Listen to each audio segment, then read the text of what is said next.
Alrighty, so it I'm going to be is. very unprofessional and feed my dog while we get started. I love that.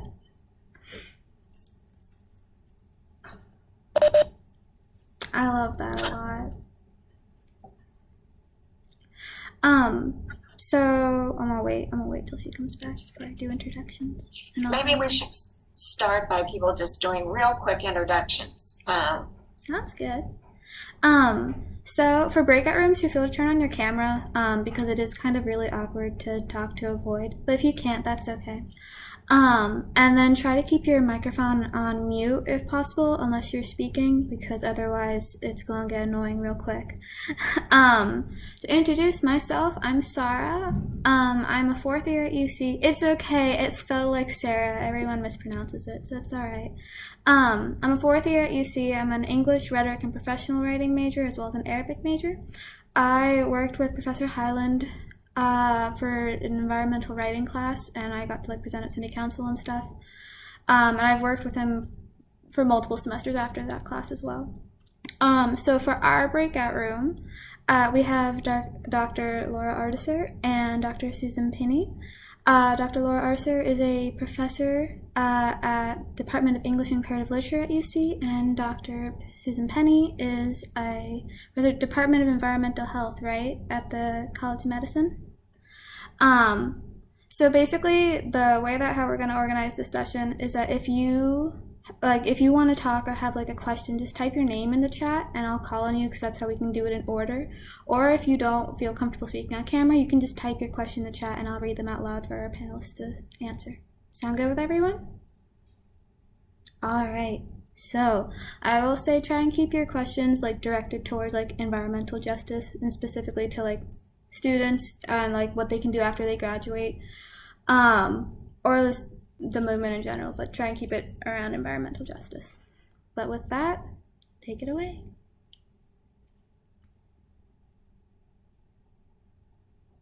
I have a question before we start. Cincinnati is not especially known for environmental advocacy. One group that I remember was the breast cancer survivors, who are part of the NBCC, and they took up an interest in chemicals that were in personal care products especially. But compared to other communities, such as the communities around Cape Fear, we're usually pretty quiet. And how can we inform people and so it will lead to more environmental advocacy action, especially around this chemical, which clearly has health effects and documented health effects?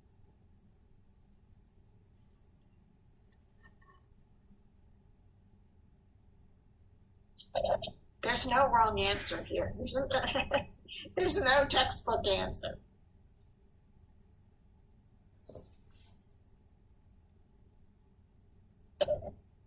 That's a really good question.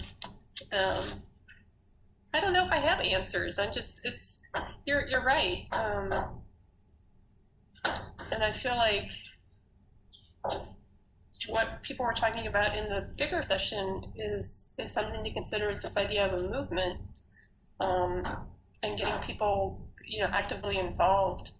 I think Cincinnati has the potential to be more vocal, but I think maybe we just haven't really organized things as well as some of the areas.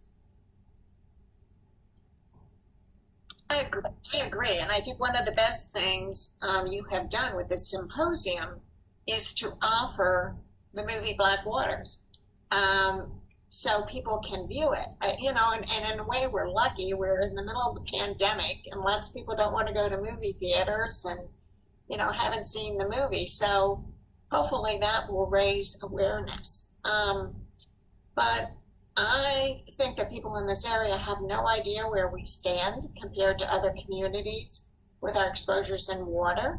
I think they have no idea about their exposures in foods and how PFAS get into foods. And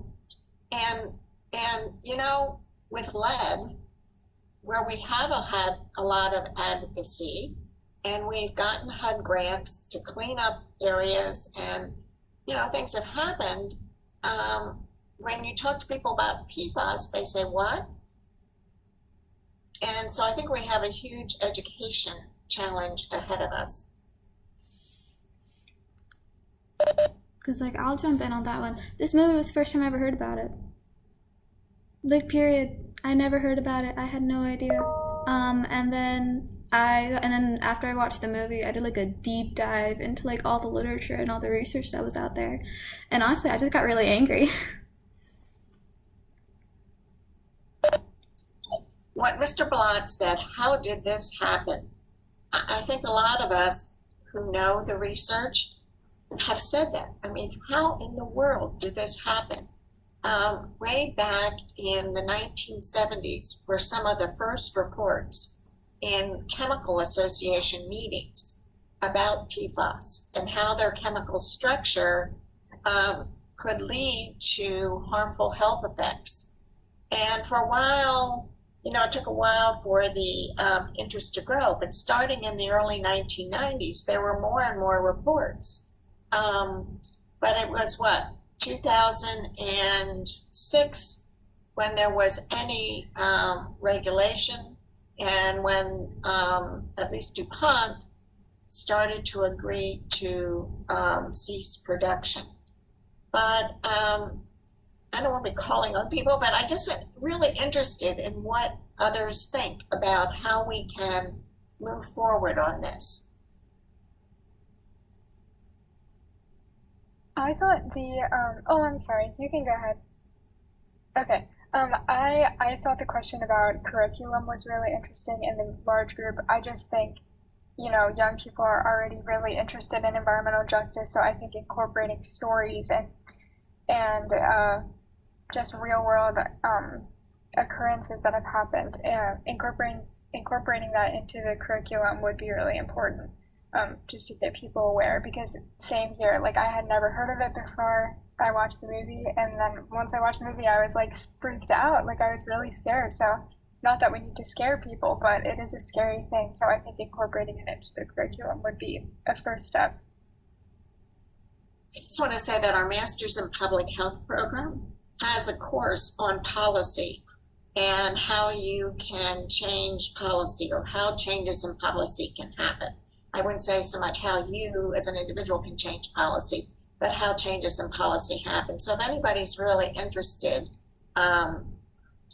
it's either a 2 or 3 credit course.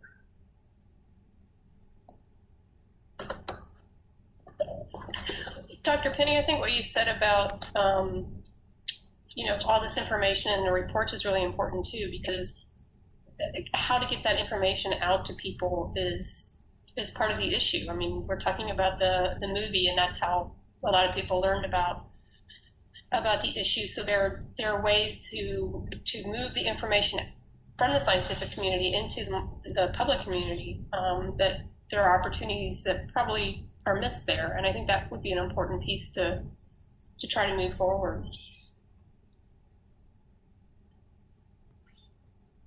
Wants to say something.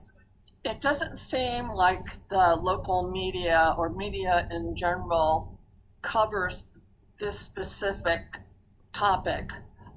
I don't know why. Dark Waters was so popular, and its documentary, The Devil We Know, that preceded it by a year or so, which is even better. And I met Dr. Pinney there at Mariemont. And I could not believe how many people attended. I usually go to movies. I'm the only one there. But so many people saw it. But I go out in the community and I ask people that I know about Teflon or forever chemicals. And they've already gone past Dark Waters. They've forgotten about it. They don't know what's happening. They're leaving it up to professionals or politicians to take care of. And also, they throw up their hands because Teflon is just ubiquitous, Gore-Tex, my goodness. So it's very daunting. So that's another detriment, because people just give up. They said, well, there's, we can't put the cat back in the bag. So that's another big hump to go over too.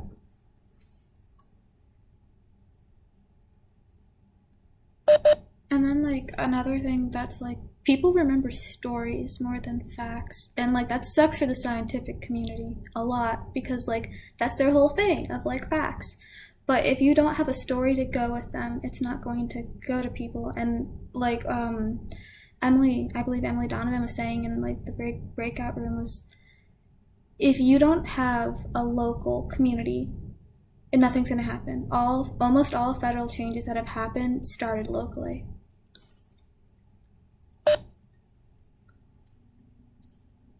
Very true.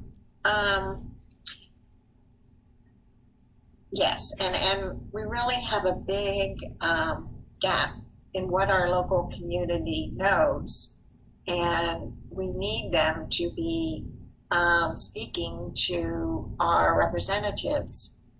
You know, our representatives are very much guided by what they hear from their constituents. And, you know, they all want to get reelected.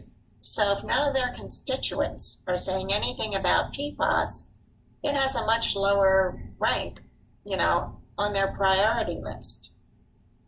A message I put in the chat at the very end of the other session was, a community we haven't talked about are physicians. You know, physicians can be very influential, as you all know. And if physicians say, gee, this chemical really is not good, we need to do something about it. And I'm not talking about the physicians who testify in front of Congress, but physicians who are physicians within our community. We need to make them aware. And I find if we do make them aware, they can be more advocates. That certainly, again, happened with lead and advocating for children who were lead exposed and preserving their cognitive function. We actually at UC are preparing what we call a continuing medical education module, a CME module. Physicians have to attain so many CMEs in a year to renew their license.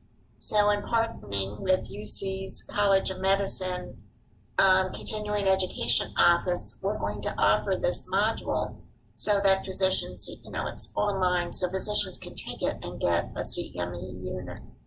So maybe that will help. We're offering it without cost. A lot of other modules cost physicians, so maybe that will be attractive.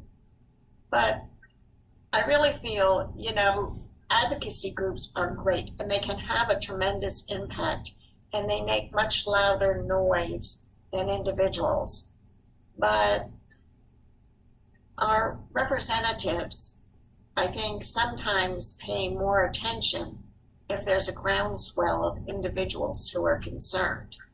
But what are your thoughts? I mean, I've thought about this a lot for years. I'm really interested in your thoughts. I don't think that, especially the Ohio legislature, listens to what environmentalists think one bit. They're beholden to the corporate money, the owners of energy, the chemical owners. It doesn't seem like we have the power. And from what I've recently learned, attending environmental groups, is that we need to fight in courts. That's the only way to get done, is to fight in the courts. So we need more lawyers and legal know-how.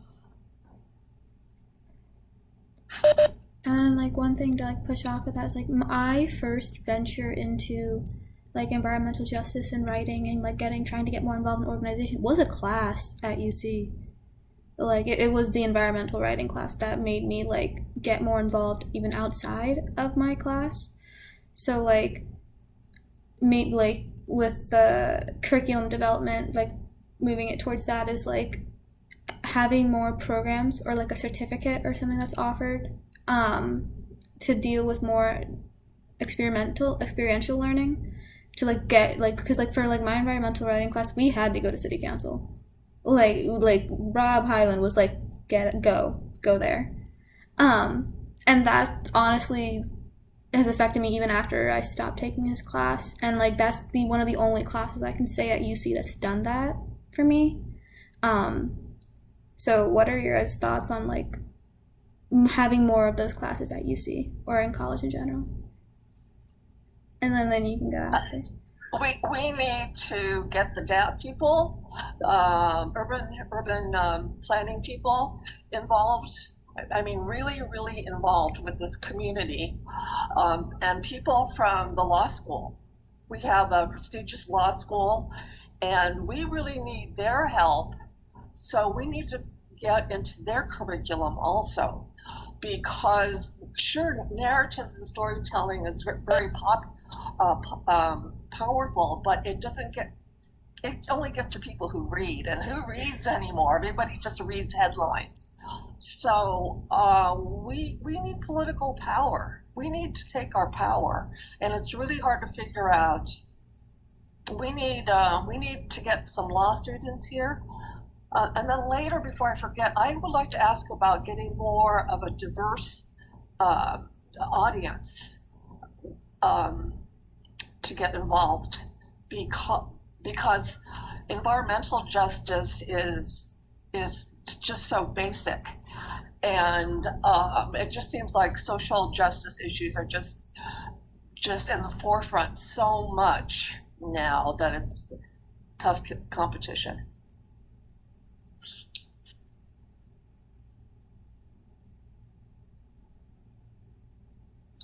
Yeah, I definitely agree, and I feel like, well, I know environmental justice and social justice issues are so intertwined. You really can't talk about one without talking about the other. So I definitely agree with that.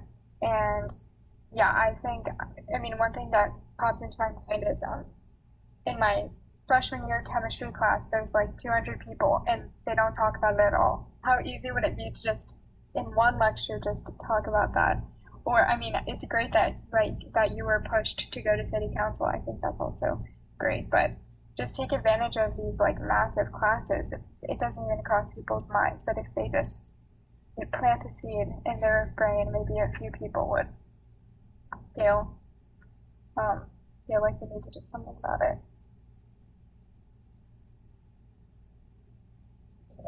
It's this really interesting connection between this individual calling and anger and this need for interdisciplinary work. And I apologize, I don't remember who said it in the panel, but somebody talked about needing teams, and your point about urban planning and law. It's like bringing the individual piece, but then bringing all the people together to affect change. And I think we need both. I think in terms of environmental justice, PFAS is an interesting case because we usually think of bad chemical exposures affecting those of lower socioeconomic status. We think of lead affecting more people who have poor housing. And I don't think most people know that this exposure favors no one. It's ubiquitous, and people of all kinds of housing,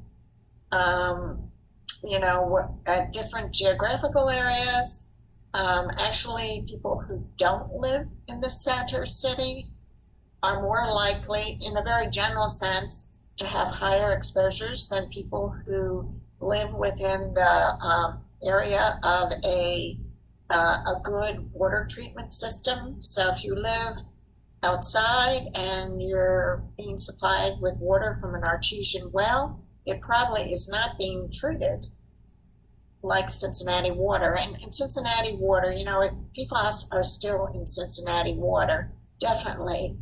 But I can tell you that people who live outside of an area with a good water treatment system are stuck.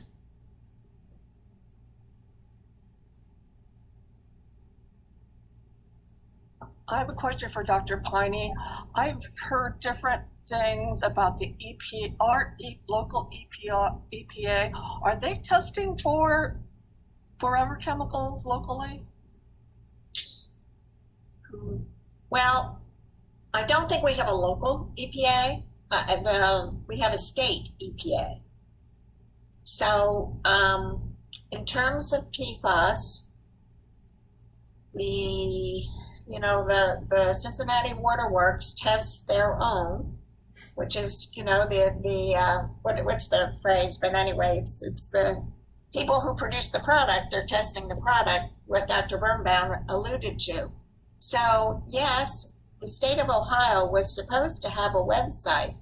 There was a mandate for all municipalities above a certain population to test their water for PFAS and put it on the state website. But with COVID, that kind of fell apart. All were supposed to report on the state website by December 2020. But with COVID, it fell apart. So that whole initiative fell apart. That would be very informative to know how people actually report. And that was part of an EPA recommendation. I think another differentiation is there are EPA recommendations and there are almost no EPA regulations in terms of water. So almost everything you hear is a recommendation. The recommendation that PFAS should be no more than 70 parts per trillion and now down to 16, and now the interest in lowering it to, I think it's 4. All of those are recommendations. They're not regulations. About the only thing that's really regulated in water are what we call chlorine byproducts. So they're they treat the water with chlorine and bromines, and those chemicals attach themselves to the organic material in water and create carcinogenic byproducts. And if you look at your water quality report from your water provider, it's all about those byproducts. There's almost nothing in there about metals, PFAS, other chemicals. And this is a question more directed towards Laura Artiser. So what have you found like the disconnect between like getting those reports from like the water treatment facility and like making it accessible towards people who aren't necessarily as educated or like know what to look for in those reports? What's been like some of the difficulties of translating that information to the public? That's a good question. I think part of it is specific areas of expertise. People are so specialized that they get certain training. Like the scientists are getting great scientific training. They get less attention paid to how they communicate that to people who are not in the scientific community through no fault of their own. It's just there's only so much time in the day. So I think the trick is to try to get people who are not necessarily scientists who can work with a scientist to get that information out to places that people are likely to see them. I was thinking about the EPA website too, and I was thinking, I don't know that I would go there to look for information. So I think trying to figure out the delivery system too is an important piece of that. And somebody said in the bigger session as well, just the technology and tools that we use, and how do people get their information now? There's a lot less of I go there and look for something versus you send me something and I look at it. So I think that it's getting these various areas of specialty and expertise to be able to talk to each other a little bit better. And I think that is probably the first step.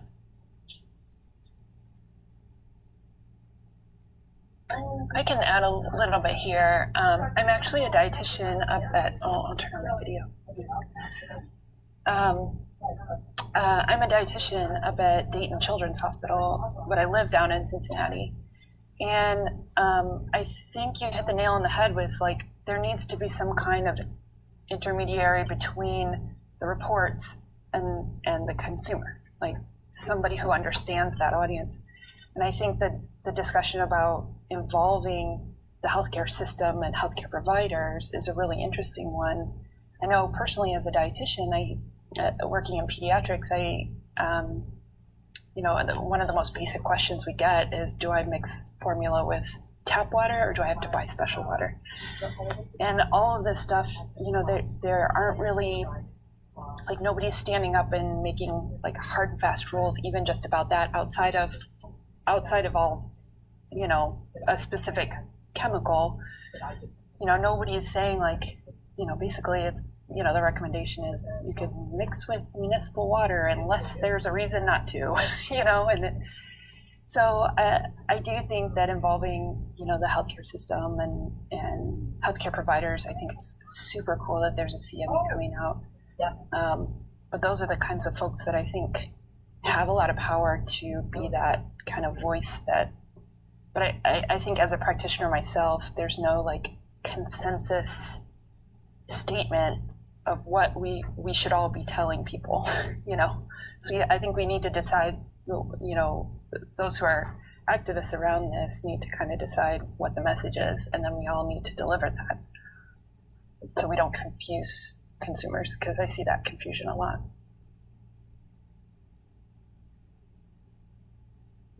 An interesting anecdote.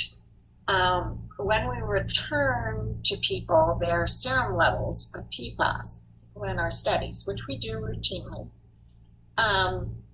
we have to use, so we return them and say, here was your level and here's how it compared to other people in the study or people in the US population.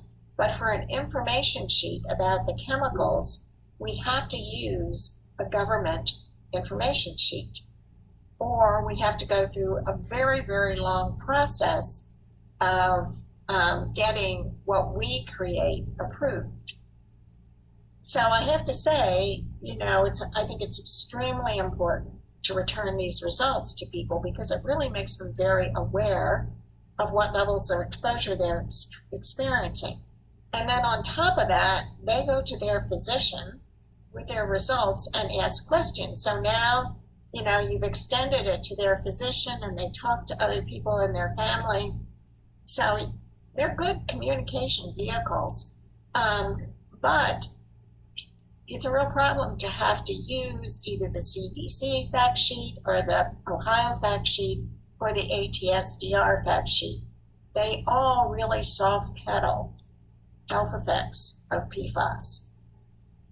And I know this sounds terrible, but if you're a scientist and working on your scientific study, you really don't have, months of time to devote to producing your own fact sheet and getting it approved.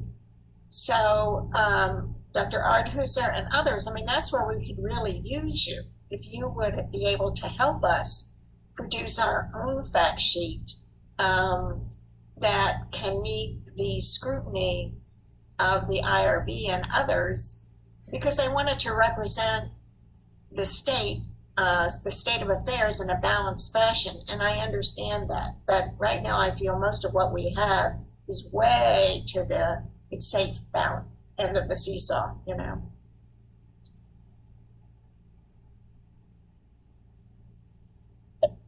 I also think that there's this issue of attention and time.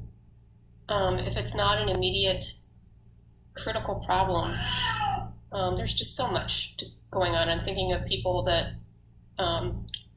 especially in a doctor's appointment where doctors have 15 minutes to talk to you about, whatever it is that's going on. I've done some work with patients who have been in the hospital for something other than high blood sugar, and we try to communicate this finding to their doctors afterwards, so maybe they'll get tested to see if they're diabetic. But it's not a priority. Maybe they're in the hospital because they had a heart attack or they had a broken leg. So it's really difficult to, just in terms of time, to get people to pay attention to something that they may not feel is immediately critical to them. And I don't know how to fix that, but I do think it's an issue. Yes, it is. And another issue is a physician's comfort in discussing it. They don't even know what the chemicals are. But my feeling is if you give them a second copy to give to their physician, the physician may not really have time to discuss it with them, but the physician has the second copy. And some of them are going to be curious about what this is all about.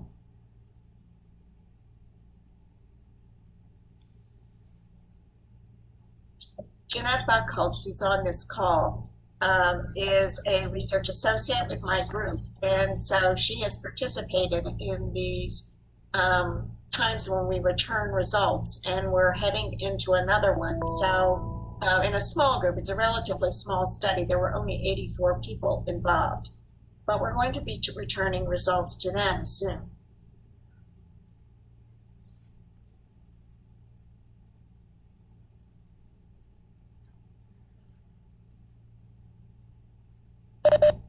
Go ahead, Lynn. How do we get the information out to mothers, young and old? Because they're the ones that seem to be most invested in their family's health. They read Good Housekeeping, Oprah, and what have you. And because I just really don't think the way our medical system is set up now, that the doctors really have the time and the know-how to inform the public, or else our diabetes problem wouldn't be so bad. So it's not going to be real high on their list, and it's really impossible to tell people at a doctor's visit. But I think pediatrics and mothers are very much invested. But how do we tell them about what to look for without scaring them to death?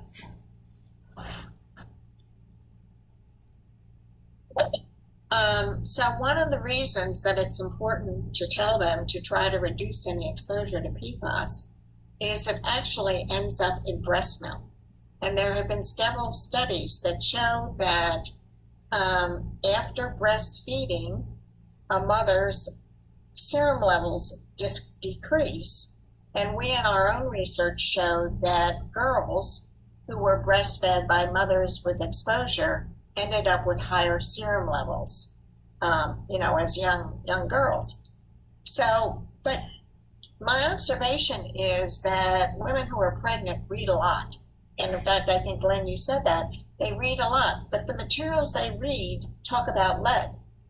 But as far as I know, I'm not an expert, but as far as I know, I rarely see anything else, any other exposures in the materials they read.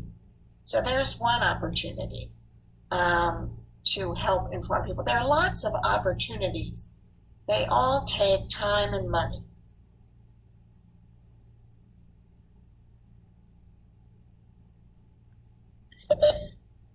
And I think along with the lots of opportunities, there are a lot of audiences, like you point out, with young mothers, and definitely invested in their family's health, and then finding the way to get that information to them, if it's through Oprah or through mommy blogs or something like that. But then there are other audiences that will need that information delivered in a different way. So I think part of the time we spend is figuring out how to get the information to places that people are going to go to in a manner that they understand and can take action on.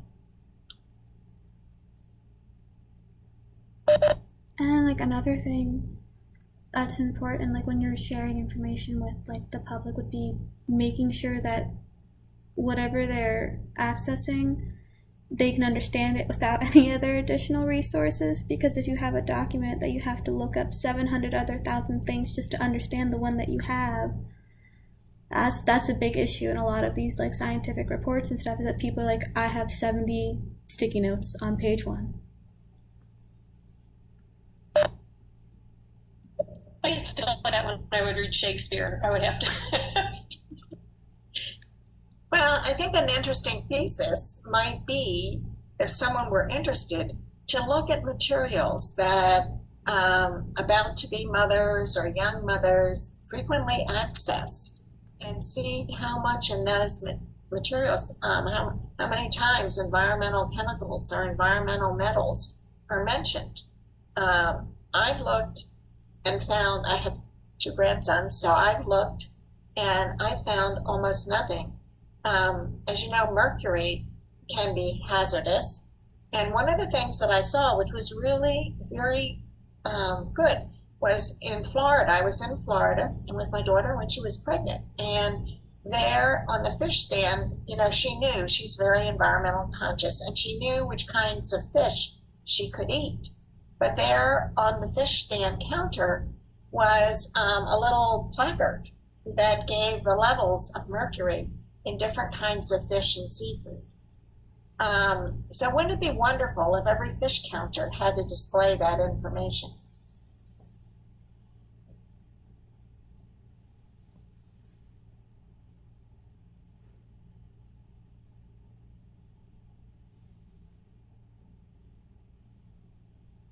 Whoever writes for these blogs like Sarah and her fellow writers, and they do need to write for what is it?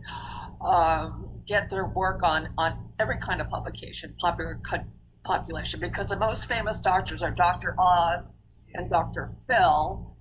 So, and they don't really listen to their own doctors anyways. But just to and also, I think there's a playbook to go by that the BPAs, how did they get all of a sudden a big deal and they got rid of them from baby bottles, etc. So if we follow that playbook, that would be good.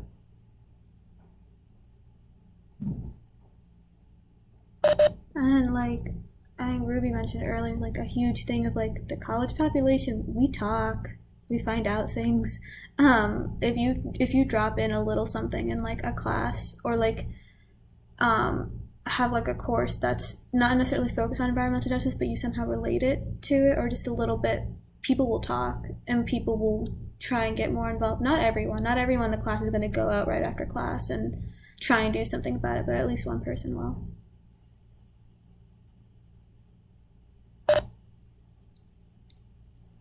Certainly college age is a very important time in life.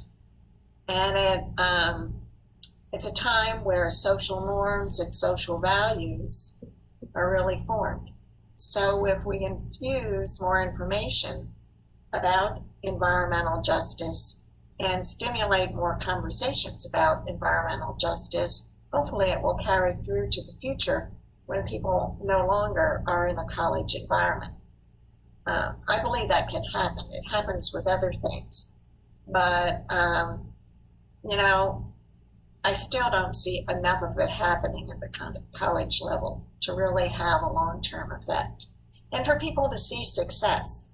I mean, there can be concern and there can be advocacy, but if people don't see success, at least in some part, after they leave the university and get busy with their own lives, they probably won't follow through. And Sarah, what you said earlier about service learning, I think that's a good way to get people really involved in their college years, to make something that's going to stick a little bit longer. And internship experiences with, environmental justice groups, I think that can go a long way for making something really, make it really important and will live through the rest of your life, even when you get busy.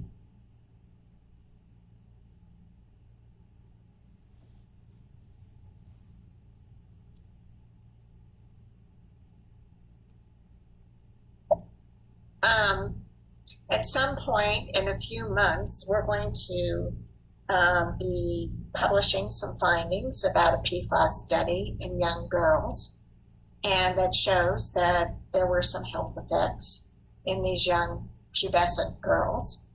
And it was a while ago.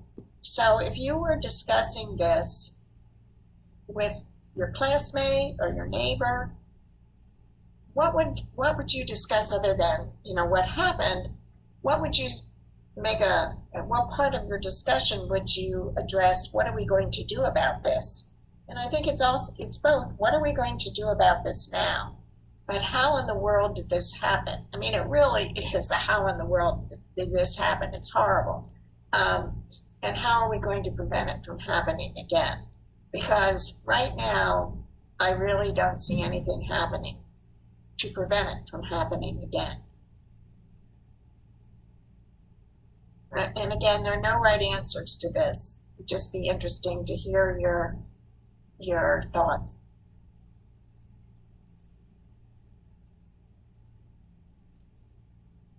I think that's a really interesting question because, and that's, again, I'm coming at this from like working with patients and families and trying to give them information so they can be, eat healthier, right?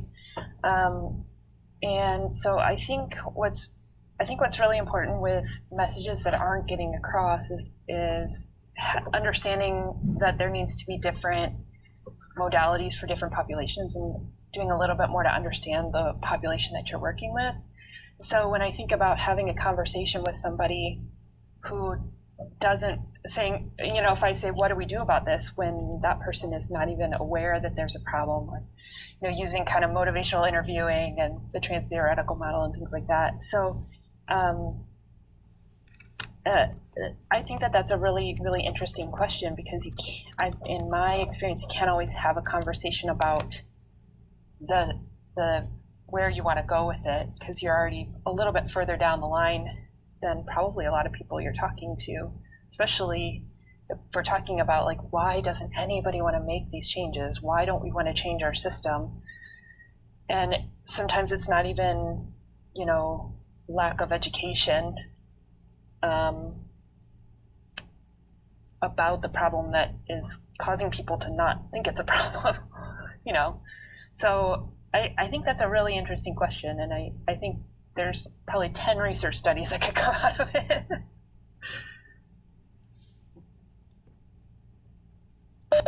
So we are about to be escorted back to the big room in about 30 seconds.